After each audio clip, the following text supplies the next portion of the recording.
Bonjour à toutes, bonjour à tous et bienvenue à la Foire du Livre, bienvenue sur ce live de la Foire du Livre pour cette grande rencontre avec Bernard Isler qui est aujourd'hui avec nous pour nous présenter donc son ouvrage Mademoiselle Baudelaire. Donc je suis Salvatore Di Bernardo, je serai votre hôte durant cette rencontre. Donc ces questions-réponses qui vont être adressées à Bernard qui nous parlera donc de cet ouvrage qui est sorti aux éditions Dupuis. Juste avant que la rencontre ne débute, Bernard Isler, ici présent, a pris l'initiative de dessiner quelques croquis qui représentent l'univers de Baudelaire, et pendant cette séance de dessin, cette séance de croquis, des textes de Charles Baudelaire, des textes tirés des Fleurs du Mal, seront lus par la comédienne Jemima Kouloumba, qui se trouve à mes côtés. Bonjour Jemima. Bonjour. Et bonjour Bernard, bien évidemment. Donc Jemima qui va nous lire deux textes, si je ne m'abuse, tirés donc des Fleurs du Mal, pendant que Bernard aura l'occasion du coup de dessiner, d'exprimer sa créativité. Pendant ce temps-là, vous qui nous regardez en direct, n'hésitez évidemment pas à réagir sur notre live, à commenter, à poser vos questions si vous en avez bien évidemment. Et je laisse donc la place à nos deux artistes. C'est à vous. La chevelure, Charles Baudelaire. Ô toison, moutonnant jusqu'à l'encolure, aux boucles, aux parfums chargés de nonchaloir, extase, pour peupler ce soir l'alcôve, l'obscur. Des souvenirs dormants dans cette chevelure. Je la veux, agitée dans l'air comme un mouchoir. La langoureuse Asie et la brûlante Afrique. Tout le monde lointain, absent, presque défunt, vit dans toute profondeur, forêt aromatique. Comme d'autres esprits voguent sur la musique, le mien, ô mon amour, nage sur ton parfum. J'irai là-bas où les arbres et l'homme plein de sève se pâment longuement sans l'ardeur des climats. Forte, tresse, soyez la houle qui m'enlève. Tu contiens mer d'ébène, un éblouissant rêve, des voiles, de rameurs, de flammes et de mâts. Un port retentissant où mon âme peut boire à grands flots le parfum, le son et la couleur. Où les vaisseaux glissant dans l'or et dans la moire ouvrent leurs vastes bras pour embrasser la gloire. D'un ciel pur où frémit l'éternelle chaleur, je plongerai ma tête amoureuse d'ivresse dans ce noir océan d'où l'autre est enfermé. Et mon esprit subtil que le roulis caresse saura vous retrouver aux fécondes paresses, infini bercement du loisir embaumé. Cheveux bleus, pavillon des ténèbres tendues, vous me rendez l'azur du ciel, l'immense et rond. Sur les bords duvetés de vos mèches tordues, je m'enivre ardemment de senteurs confondues, de l'huile de coco, du musc et du goudron. Longtemps, toujours, ma main dans ta crinière lourde sèmera le rubis, la perle et le saphir, afin qu'à mon désir, tu ne sois jamais sourde. N'étude pas l'oasis où je rêve et la gourde où je hume à longs traits le vin du souvenir.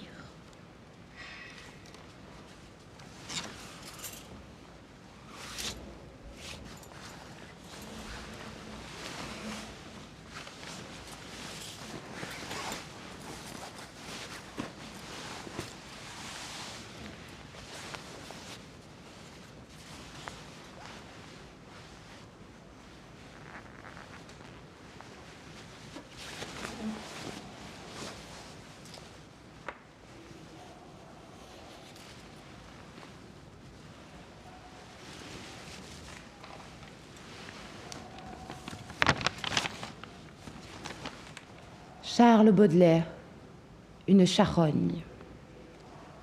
Rappelez-vous l'objet que nous vîmes, mon âme, ce beau matin d'été si doux. Au détour d'un sentier, une charogne infâme, sur un lit semé de cailloux, le ventre en l'air comme une femme lubrique, brûlante et suant les poisons.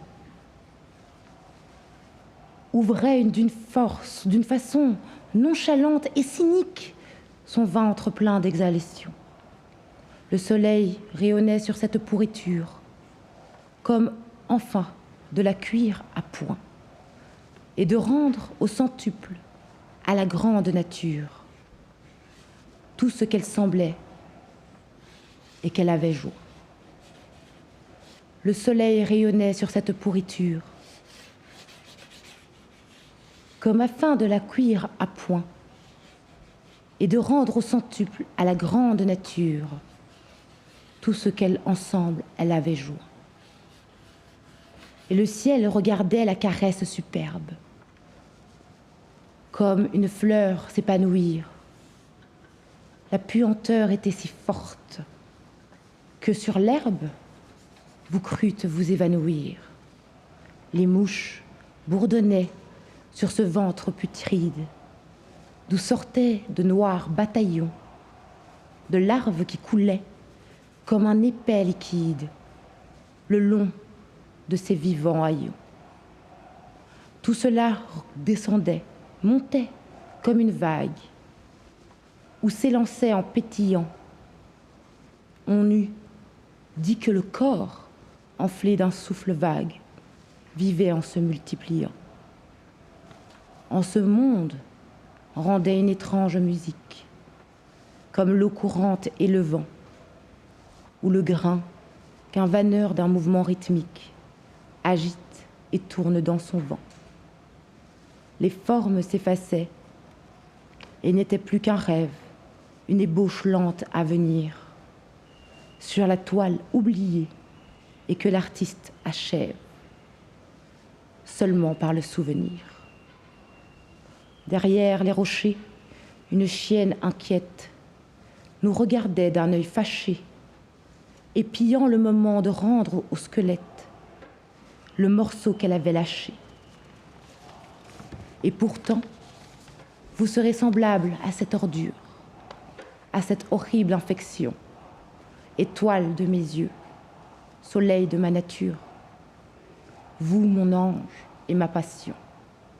Oui, telle vous le serez, ô la reine des grâces, après les derniers sacrements, quand vous irez sous l'herbe et les floraisons grasses, moisir parmi les ossements.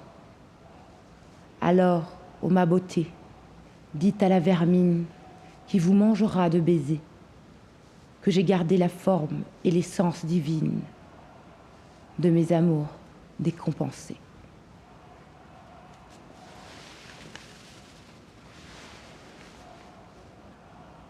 Merci beaucoup, Jemima, pour cette magnifique lecture. Merci. Alors, pendant que Bernard, je vous laisse peut-être peaufiner votre dessin, j'ai une question pour vous, Jemima. C'était très émouvant de vous écouter lire ces textes. Est-ce qu'on doit se mettre dans un état d'esprit particulier avant d'appréhender comme ça l'œuvre de Baudelaire? Je pense que oui, parce qu'ils font référence, enfin, il fait référence en fait à beaucoup de choses qui font écho en moi et qui sont trop des problèmes. Enfin, le rapport au fait que nous mourrons tous finalement, tôt ou tard, en parlant particulièrement du texte Une charogne.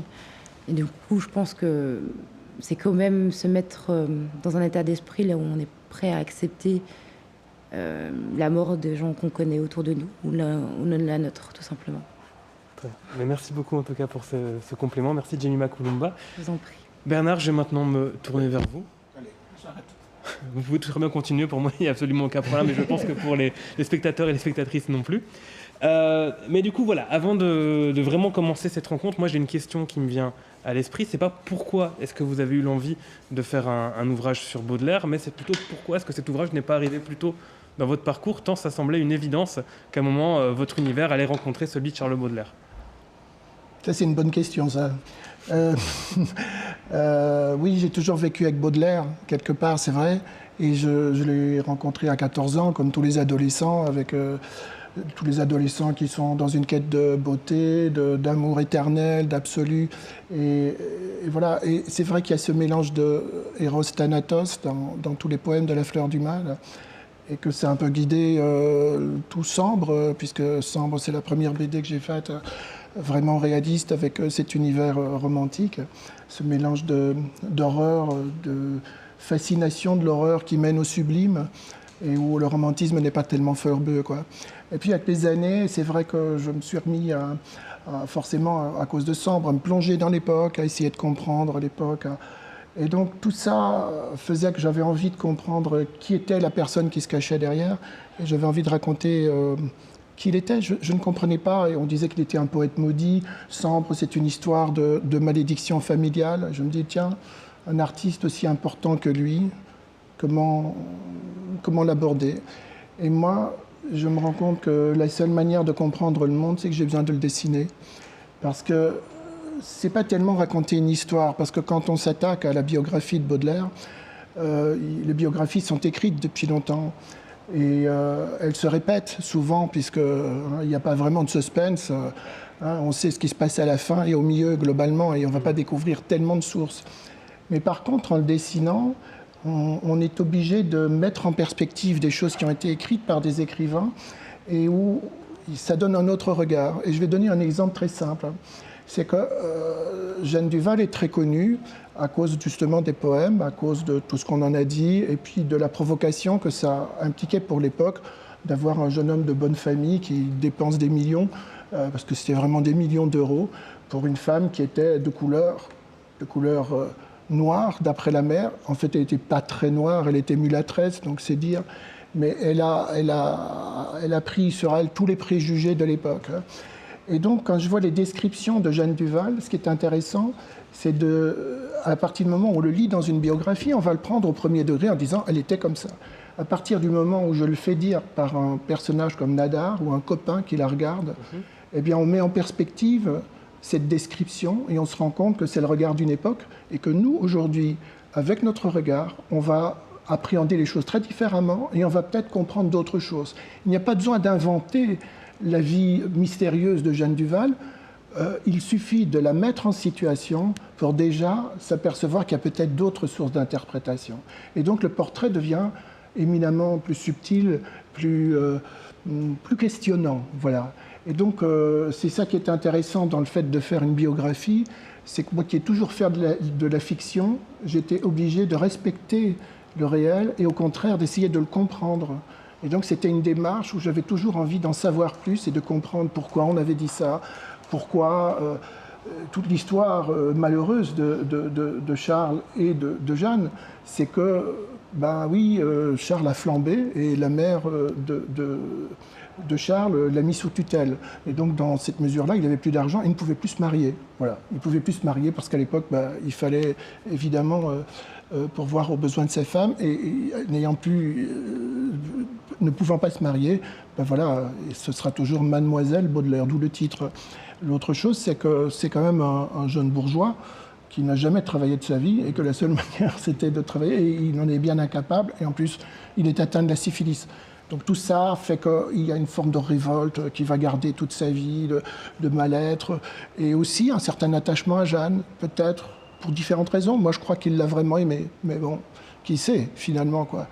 Et donc, de plonger dans cette époque et d'essayer de voir sa dimension tragique et tout, c'est pénétrer dans la chair de l'œuvre et en même temps comprendre qu'il est vraiment génial. Ça, c'est sans conteste.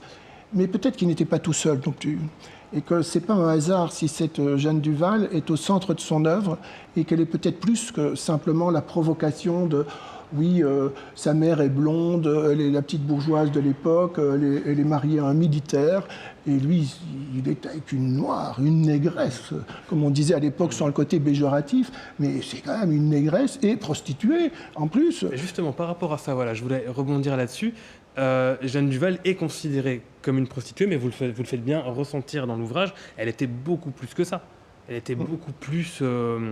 Oui, je pense qu'on fait une grosse caricature de la prostitution à l'époque. En fait, elle est très variée. Enfin, je veux dire, je crois qu'il y a une femme sur 5 qui se prostitue à l'époque, et ça va de la pierreuse, qui est la fille qui sort à la sortie de l'usine et qui va faire 150 passes par jour, et puis la courtisane qui elle, je veux dire, c'est comme les stars d'Hollywood aujourd'hui, qui font le scandale, la publicité de Paris, qui se font entretenir, et qui peut-être ne couchent même pas d'ailleurs dans certains cas.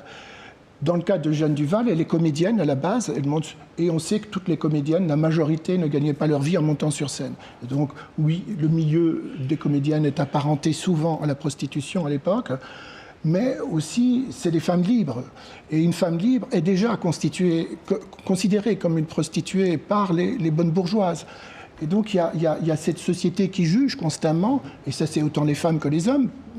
Les femmes mariées, évidemment, voudraient protéger leur progéniture de cette contagion, etc., et puis de cette prostitution. Et donc, forcément... Mais moi, j'ai trouvé un autre regard. D'abord, c'est de se rendre compte que le moment où Jeanne rencontre Charles, et réciproquement, ils ont 24 ans, quoi. Je veux dire, ils ont des cheveux très très longs, ils sont provocants comme nous l'avons tous été, en tout cas tous les artistes, à chaque époque, à se teindre les cheveux, à faire la boum. C'était pas au bois de Lacan, mais c'était tout aussi choquant. Et donc, voilà, ils se rencontrent. Et oui, moi, dans les années 70, tout... Il y avait des filles qui couchaient avec plusieurs mecs, il y avait des mecs qui couchaient avec plusieurs filles. On ne disait pas que c'était des prostituées, c'était la libération sexuelle. Il y a eu un peu ça à l'époque. Et donc, ils vont au bordel ensemble, ils sortent avec des copines. Et, oui, Jeanne Duval a couché avec Nadal, et elle a couché avec... Et j'ai trouvé des témoignages qui contestaient cette vision de la fille entretenue. Elle dit qu'elle va au restaurant, mais elle réclame de pouvoir payer sa part. Il y a d'autres choses qui ont entretenu sa réputation. C'est le fait qu'elle était sans doute ou vraisemblablement en partie lesbienne, et que ça fascinait Baudelaire, puisque le premier titre des Fleurs du Bal, c'est les lesbiennes. La seconde chose, c'est que oui, à l'époque, même si le terme n'est pas encore très connu, en fait, à vrai dire, il y a une forme de fascination pour les artistes, mais on ne va pas dire que ça a été bien vu par la mère de Baudelaire. Oui. Donc, de toute façon, elle avait tout contre elle, on va dire. C'était intéressant, du coup, excusez-moi de... J'en prie. Du coup, c'était intéressant, du coup, de mettre en relation, de mettre vraiment cette espèce de dichotomie entre la mère de Baudelaire, donc Caroline Aupic, et Jeanne Duval. Est-ce que la relation entre les deux femmes vous a véritablement inspiré, vous a donné envie de raconter cette différence? C'est venu progressivement, en fait. Au départ, c'était Charles, et puis je me rends compte qu'il y a cette Vénus noire qui prend toute la place. Bon, il y a Apollonie Sabatier qui est la Vénus blanche, mais bon, il couche une fois, et puis c'est peut-être une femme qui était très connue de son temps et qui a voulu coucher avec lui parce que tout à coup, il faisait les feux de l'actualité avec le procès et qu'il était censuré. Et donc pour elle, c'était un peu l'attirance du péché, et c'est elle qui finalement couchait avec lui, mais lui, il n'a pas tellement envie. Bon, voilà. Et on le dit par ailleurs que Baudelaire n'aimait pas le sexe. Il compare ça à une opération chirurgicale. Donc c'est dire qu'on n'était pas uniquement guidé par le plaisir, certainement, mais plutôt par un certain voyeurisme et une fascination du péché. C'est pour lui, le péché, c'est un catholique. Le sexe, les prostituées, c'est le péché, mais pour lui. Et c'est ça qu'il essaye de transmettre. Sa vision de la beauté, c'est une forme de sublimation de l'horreur, de la laideur. C'est ça. Et donc, quand Jemima raconte une charogne, c'est vraiment sans doute un des plus beaux poèmes, puisqu'il part d'une charogne sur le bord de la route, qui est un cadavre puant, avec des vers qui grouillent, et qu'il arrive d'une certaine manière à faire croire qu'il est vivant, et qu'il compare ça à sa maîtresse. Et quelque part, c'est le lien de l'amour et de la mort, et la beauté qui naît de cette horreur que peut représenter le corps par moment. Et moi, je trouve ça un sublime poème, parce que c'est à la fois une ouverture à l'art contemporain, c'est vraiment le fait de sortir de cette beauté idéale qu'on enseignait dans les académies au XVIIIe siècle, qui était une beauté comme on dit, de plafond d'académie, c'est-à-dire c'est l'Olympe, avec des dieux, des déesses qu'on peint toutes nues.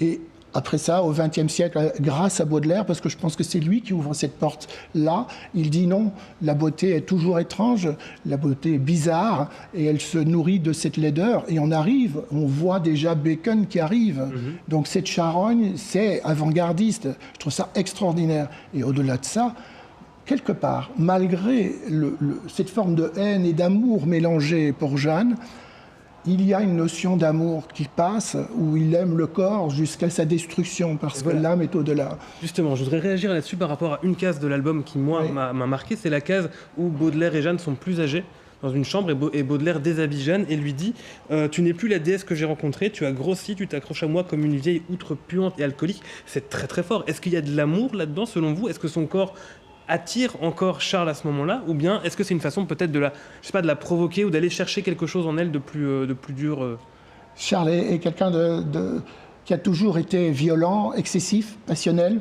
que ce soit avec ses amis, avec toutes les femmes, et avec Jeanne particulièrement. On sait que leurs amours étaient orageuses, c'est le moins qu'on puisse dire. On imagine aisément qu'elle a pu le provoquer aussi. On ne va pas non plus l'angéliser. Elle n'est pas le démon qu'on croit, elle n'est pas l'ange, ni l'un ni l'autre. Lui est atteint par la syphilis, il souffre dans son corps tous les jours.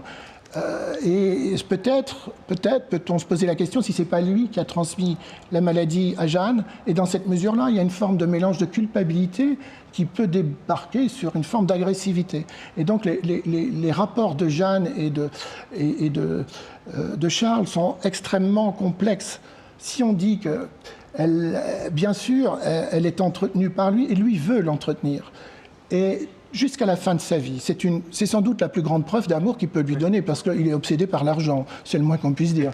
Il fait des lettres à sa mère qui sont toutes à peu près manipulatrices, où il parle parfois de Jeanne en termes d'horreur. Il la décrit comme qu'elle ment, qu'elle est bête, qu'elle est vulgaire et tout. Et puis après, à côté de ça, il lui écrit qu'il veut tout lui donner et que c'est elle qui lui survivra et que voilà, c'est son grand amour. Et il dit, c'est la seule femme que j'ai aimée et qui ne m'ennuie pas. L'ennui, pourtant, pour lui, étant une forme de vide métaphysique. C'est pas juste « je m'emmerde », c'est beaucoup plus que ça. C'est carrément une question d'existence, c'est existentiel.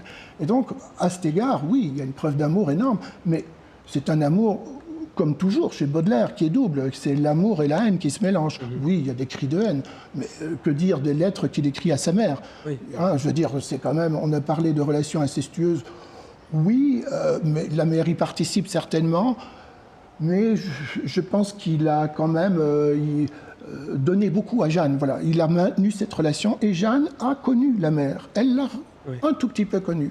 Et le grand fait, c'est que l'histoire serait sans doute très différente si Jeanne était morte avant, ou si Madame Opic, la maman de Baudelaire, était morte avant la mort de Charles, parce que c'est elle qui a détruit toutes les pistes qui permettent de comprendre quand elle est née, quand elle est morte, ou qu'est-ce qu'elle a écrit surtout, quelles étaient ses réponses.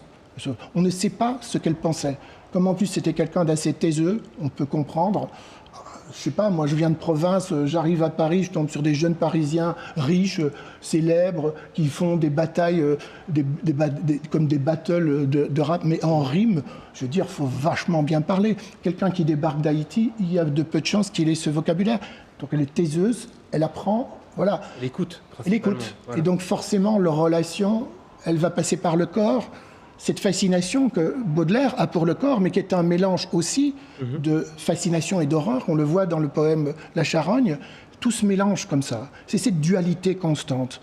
Baudelaire est un chrétien, vraiment, et qui le découvre de plus en plus. Pour qui le sexe est le péché, il ne croit pas en Dieu, mais il découvre la puissance du mal, la puissance de Satan. Et pour lui, la beauté naît de Satan, quelque part. C'est ça. Alors, vous aviez précisé en interview que Baudelaire considère Jeanne comme sa muse et d'une certaine façon comme la co-créatrice de certaines de ses œuvres. Est-ce qu'en ce sens-là, donc, et c'est pour ça qu'il l'avait protégée aussi longtemps, est-ce qu'en ce sens-là, vous n'avez pas l'impression qu'il avait peut-être même un petit peu peur d'elle d'une certaine manière, de ce qu'elle pourrait faire, de ce qu'elle pourrait revendiquer en termes de maternité, là pour le coup, des œuvres de Charles? Je ne pense pas ça. Je ne pense vraiment pas. Je pense qu'à l'époque, c'était même pas envisageable. On va dire que l'exemple le plus marrant, c'est au même moment, il y a Alexandre Dumas, qui, les gens ne le savent peut-être pas ou l'ont oublié, mais il est mulâtre, lui aussi. Et il emploie un secrétaire qui s'appelle Maquet et qui va faire la moitié de ses trames et parfois l'écriture de certains passages des Mousquetaires, si pas plus. Et il l'appelle son nègre. C'est quand même assez marrant. Ça, je veux dire, cette inversion des choses. Et donc c'est pour ça qu'il y a cette phrase, je dis que Jeanne Duval ne voulait pas de la maîtresse. Je ne suis pas persuadé qu'à l'époque, on pouvait concevoir qu'un créateur était multiple. Je veux dire, la forme de la création, c'est de croire que le créateur est à l'origine de l'œuvre et qu'il n'y a rien derrière lui, ex nihilo. Et on ne peut pas concevoir qu'un peintre qui peint un modèle, il y ait une interaction entre les deux qui puisse produire l'œuvre. Moi, je dis, et je réponds souvent à ça, qu'entre le 19e et le 20e, il y a un énorme pas qui a été franchi et qui est bien au-delà du féminisme, qui est carrément de dire, quand Et Dieu créa la femme, de Roger Vadim sort, quand Brigitte Bardot danse pieds nus, sur les tables, elle n'a sans doute écrit aucun dialogue. Mais aujourd'hui, on considère qu'elle est co-artiste, au minimum. Et donc, moi, je ne dis pas que Jeanne a forcément co-créé. Je n'en sais rien. Mais je sais, parce que les témoignages le confirment, qu'elle était sa secrétaire, notamment, que Charles revenait de soirée en ayant pris des substances hallucinogènes, en ayant trop bu, et il récitait ses poèmes, parce que pendant 15 ans, il récite ses poèmes. La poésie, c'est en parole, c'est en le citant devant ses camarades. Il les perfectionne, la parole, et elle, si elle se tait, elle a une bonne mémoire. Oui. Et elle va réécrire, elle est sa secrétaire, comme beaucoup d'écrivains faisaient. C'est pas pour ça qu'on lui attribue une part de la création. Mais moi, je pose la question en disant, s'il était vraiment bourré, et s'il était vraiment défoncé, est-ce qu'il était toujours juste? Oui. Elle a peut-être parfois corrigé, mais juste par respect de l'œuvre. Aujourd'hui, on dirait, elle a participé. Oui. Voilà. Donc j'ouvre la porte à ces considérations, et peu importe, à la limite, quand on a un personnage qui interprète, un comédien sur scène, qui interprète un texte, il n'a pas écrit le texte, mais il l'incarne. Et quelque part, quand c'est un texte de théâtre, on va dire que les grands textes, les interprètes ont parfois influé sur la communication de l'œuvre. Donc voilà, c'est un territoire où, en tout cas, on peut se poser beaucoup de questions. Je pense vraiment qu'entre un peintre et son modèle, il y a parfois des histoires. On connaît les histoires du peintre de Manet, qui a fait la plupart de ses tableaux, qui est devenu elle-même peintre. Donc voilà, il y a ce côté-là. Et dans le cas de Jeanne Duval, oui, elle est tellement liée à son œuvre que je pense qu'il n'aurait pas pu faire la même œuvre s'il ne l'avait pas rencontrée. Tout à fait. C'est déjà une bonne entrée en matière. Ouais, mais du coup, de cette façon-là, vous la remettez finalement à l'avant-plan dans l'œuvre de Baudelaire, là où Madame Aupic et Charles, dans une moindre mesure, ont vraiment tenté de minimiser son importance. Je ne suis pas sûr que Charles ait cherché à l'invisibiliser. Charles, on peut lui reprocher beaucoup de choses. On peut lui reprocher d'avoir fait des commentaires extrêmement misogynes, extrêmement misanthropes aussi. C'est plutôt misanthrope que misogyne à mon sens. Mais jamais on n'a vu la moindre trace d'un quelconque racisme. Il y a de très bons amis, dont Alexandre Dumas, Privat d'Anglemont et bien d'autres, qui sont mulâtres ou noirs. Voilà. Et il n'y a pas cette trace-là. Il est plutôt assez ému par les histoires d'esclavage. C'est quelque chose qui le bouleverse réellement lors de ses voyages. Donc, je ne pense pas qu'il avait une quelconque... non, voilà, je ne pense pas. Okay. Alors, d'un point de vue purement technique maintenant, parce qu'on va parler de la réalisation de votre œuvre, 18 mois de travail, c'est bien ça? 14. 14. Oui. Comment est-ce qu'on en sort indemne d'une telle... Indemne? Quand on lit oui. En dessinée, c'est très intense, c'est très dense. Il y a à la fois un sentiment d'euphorie, mais aussi un sentiment de lourdeur du propos, je veux dire. Oui. Vous n'avez jamais ressenti l'écriture de ce texte de cette façon-là? Ça s'est passé de manière bizarre, le projet... J'ai voulu commencer à vouloir faire une biographie de Baudelaire, ça devait être en 2014 je crois, et j'avais commencé à vouloir le faire avec Jean-Claude Carrière, qui est décédé depuis, pendant que je faisais d'ailleurs le livre. Et on a pris le meilleur agent de Paris, on a présenté le projet, et il n'y avait rien d'écrit à ce moment-là, une vague trame que j'avais faite, et Jean-Claude avait écrit une introduction et tout. Et bon, on attendait d'avoir le contrat pour travailler vraiment, quoi. Moi, j'avais déjà travaillé avec lui, je travaillais en confiance. Et le bouquin n'a pas été pris. Il est resté au purgatoire, comme ça, dans les limbes, pendant plus de 4 ans. Il a été présenté chez Dupuis, mais d'autres aussi. Et puis, un beau jour, un éditeur de Dupuis est revenu vers moi et m'a dit « Bernard, maintenant, on peut le faire. » Pourquoi? Je ne sais pas, mais je veux dire... C'est ça qui est bizarre, on fait un projet, à un moment donné, personne n'en veut, et puis un beau jour, on revient vers vous en disant, voilà, maintenant on peut le faire. Et ils avaient vraiment envie de le faire.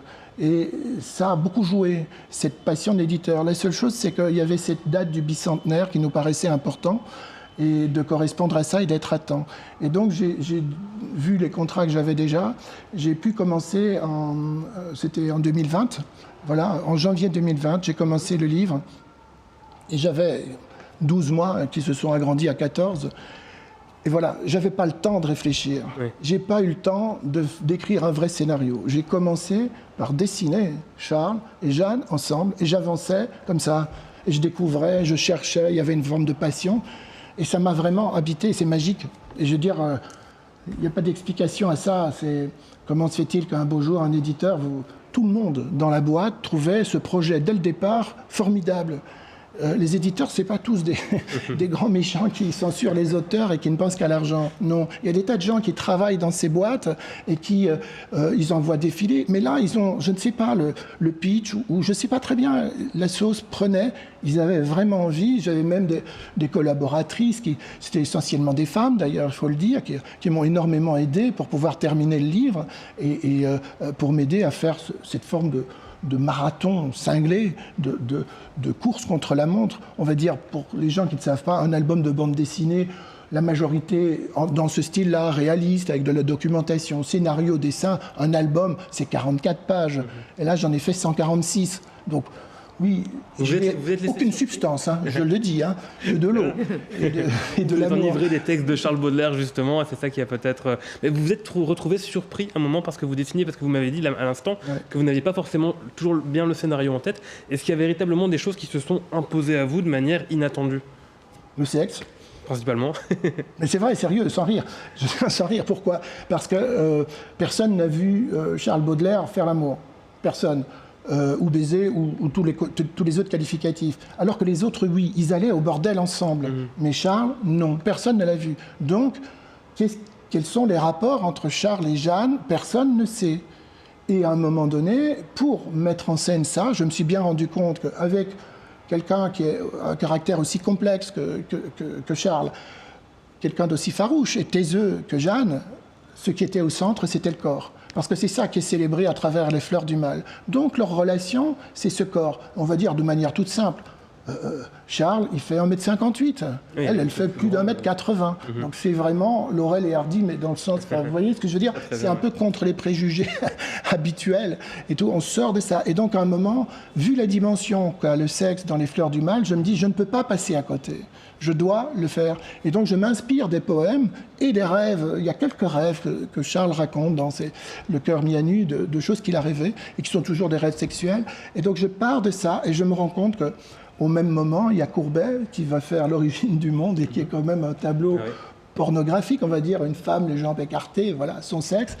Et chez Baudelaire, c'est toute sa différence avec un type comme Courbet et concernant le sexe, c'est cette obligation de métaphore. Voilà. On dit qu'il a été censuré pour pornographie, c'est injuste. La poésie, aussi sensuelle, aussi sexuelle, aussi pornographique soit-elle de Charles, est toujours métaphorique. Et j'ai essayé de traduire ça. Et donc c'est quelque chose qui s'est imposé à moi en cours, alors qu'au départ j'étais très réticent. Et puis ça prend une place. Et ce qui est formidable, c'est que je pense que c'est tellement juste, c'est-à-dire que mon but n'était pas du tout de faire de la provocation. J'essayais simplement de respecter l'univers, la vision de Baudelaire, et de traduire ça. Et personne n'a fait de réflexion stupide du genre, tu sais, c'est pas moi que ça choque, mais le public, attention, le public. Mais vous, est-ce que vous n'êtes pas retrouvé au moment face à votre propre pudeur par rapport à certains dessins? Oui. Mais ça c'est normal. Quand tu dessines, c'est toute la différence avec les littératures, c'est que quand tu dessines un corps, tu rentres dans le corps. Et donc tu dessines des corps qui ne sont pas le tien. Oui. C'est ça qui est d'ailleurs passionnant. Tu rentres dans des corps de femmes, tu rentres dans des corps d'obèses, tu rentres dans des corps, tous les corps possibles. Et donc tu rentres dans la chair et il y a quelque chose qui par moment, tu es face à ta propre intimité ou ta propre pudeur. Et ce qui était intéressant, et c'est le travail qui s'est passé en dessin pour moi, j'ai dessiné des choses que j'avais jamais dessinées, que j'aurais jamais osé dessiner, avec au départ une impression d'horreur. Et c'est ça aussi l'histoire de cet album, c'est que je vivais cette horreur et ce dégoût, et j'essayais de le traduire sous forme de métaphore. Voilà, et ça a donné un style graphique habité, on va dire, qui en tout cas était sincère et qui ne cherchait jamais à être beau. Ça, j'ai jamais cherché à faire beau, j'ai pas eu le temps. Mais du coup, j'en profite pour répondre, enfin pour vous poser une question qui m'a été posée par un spectateur donc du live, qui se demandait, mais justement, on sait que vous travaillez beaucoup par ordinateur, sur tablette, etc. Est-ce que ça a été le cas aussi ici pour cette œuvre-là ou pas du tout? Depuis quelque temps, je fais de la tablette et du live. Enfin, je prends le meilleur des deux mondes. Il y a des choses qui se font mieux au crayonné. Par exemple, les crayons, c'est toujours des crayons. Et puis, il y a des choses beaucoup plus simples à faire par ordinateur. Donc, il y a un aller-retour constant entre le fait de dessiner, de faire des crayonnés, de les scanner, de les mettre en page. La bande dessinée, c'est quand même un récit. Et donc, il est parfois, j'ai envie de dire, le crayonné, c'est un peu comme un tournage au cinéma. Vous lancez les acteurs, ils sont dans leur peau, ils jouent leur rôle, et puis voilà. Et après, en montage, on va retenir ce qu'on veut, et puis on va rajouter de la musique, ou rajouter du texte, ou ne prendre qu'une partie, ou mettre en avant-plan. Et voilà, il y a une liberté d'expression qui permet à ce moment-là de vraiment raconter. Et puis après ça, on en repart dans une démarche graphique. Au besoin, j'imprime, je commence à faire des matières, choses, et puis, bon, malgré tout, à la fin, il y a une page qui passe par l'informatique. De toute façon, ça permettait aussi de réduire les délais. Voilà. Oui, bien sûr. Bon, écoutez, merci beaucoup en tout cas Bernard pour cette magnifique rencontre. Merci à vous Jemima Kouloumba pour ce texte, pour la lecture du texte en tout cas. Et merci à vous de nous avoir suivis. Donc Mademoiselle Baudelaire aux éditions Dupuis, éditions Air Libre. On espère vous retrouver très bientôt sur un prochain projet. Est-ce qu'il y a déjà quelque chose en tête ou est-ce qu'on peut en parler déjà ou pas encore? Oh, il vaut mieux garder le mystère. Gardons le mystère, ce sera toujours mieux comme ça. Donc merci à vous de nous avoir suivis et on se retrouve très bientôt pour une prochaine rencontre. Merci à tous et à toutes.